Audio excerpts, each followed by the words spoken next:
All right, so because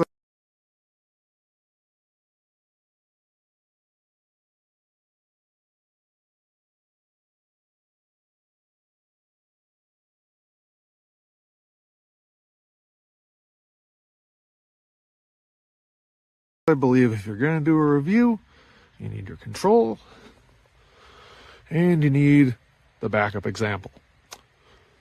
Right here we have the Fire Maple Aurora. It is a very small and compact unit.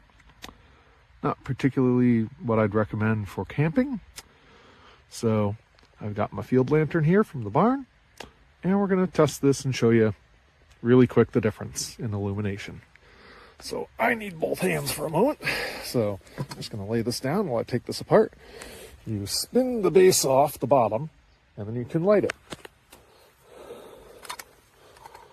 Okay. Now this is kind of a pain when you first set it up because you have to set that wick right at height, all on your own. And it is a bit of a nightmare because getting it right requires some effort. So there's our flame lit. We're going to take this, put it back on. Excuse me while I need my other hand for a moment to tighten this on. And do not touch the top because you will scald yourself a little bit. One moment. Okay. Since I have to light that, while the top is not on, and then put the top back on, this is a little bit of a hassle. So this is the total illumination all on its own without my flashlight. That's not much. You can barely see the Dietz lantern next to it. So, for comparison, we'll light the Dietz. Just because, like I said, if you're going to do this, you may as well do it right. Everybody should know how this whole mess works in comparison. If I can get my other lantern to light, because I drove the wick down. Light. Okay, so we'll raise the wick back up where it belongs. We will go ahead and light the Dietz. Okay, let the wick take. Drop the globe. Doing this one-handed is kind of a pain. And we'll dial in our flame control a little bit. And now the good thing about a Dietz is you can adjust the brightness. That's a substantial margin compared to that.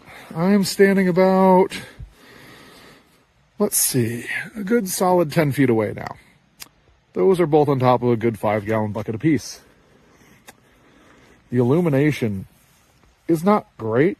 I mean, it's good for if you're going to sit there and do a little yard camp or on the table. But if I was to be navigating around the house, I will stick with my standard Dietz. But for ambiance, I guess it's okay. Not a huge fan of the ABS plastic rings that make up the retention base, nor the fact that it doesn't have a wick adjust. So to put this back out, I need to now take the top off and blow it out. Because blowing it out through the slits, oh, no, well, sometimes you get lucky. That did not work earlier. That's the other thing. A good breeze apparently can blow that out versus this thing. I can barely do anything to it. It'll wick right back up and relight.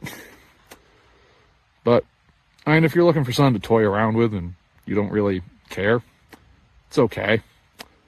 I'd like to see a wick adjust in the future. I'd like to see a globe that you can raise and lower to easily light and turn it out. That would be wonderful. In its current condition, it was worth the sale price at $22 for a table light, but not for the full price. That's all I got.